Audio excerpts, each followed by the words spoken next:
Retired Judge Stephen Omer said in a 10-page order, St. Louis Sheriff Alfred Montgomery willfully neglected his official duties and should be immediately removed from office after only being on the job for nearly a year. Omer ruled Montgomery violated his duties on 2 of the 6 misconduct claims brought forward by the Missouri Attorney General's office: the unlawful detention of Tammy Ross, the deputy jail commissioner, and the unlawful detention of a former employee who was working as a private security guard. Omer said, quote, both actions by Montgomery speak loud and clear of an abuse of power. One of Montgomery's attorneys, retired Judge David Mason, says their team is disappointed by this order. Our position is that there was lawful conduct on the part of the sheriff when he held that gun back for a little bit because he was worried about whether or not the situation would, escalate, and that he was lawful in his belief that Tammy Ross was interfering with his exercise of a duty of his office.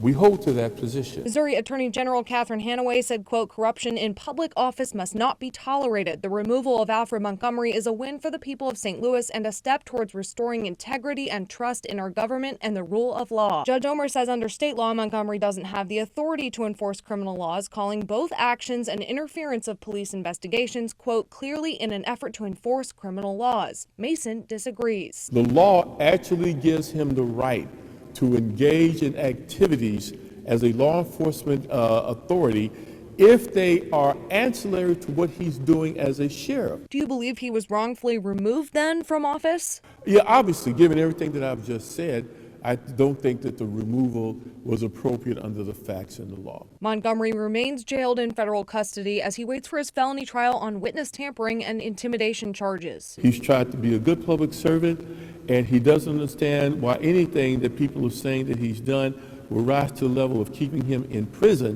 when there's so many people out there who've done worse, who are running free, particularly around Christmas time. The judge ruled he cannot return to the job even if he's acquitted. Reporting in St. Louis, Laura Barczewski, 5 on your side.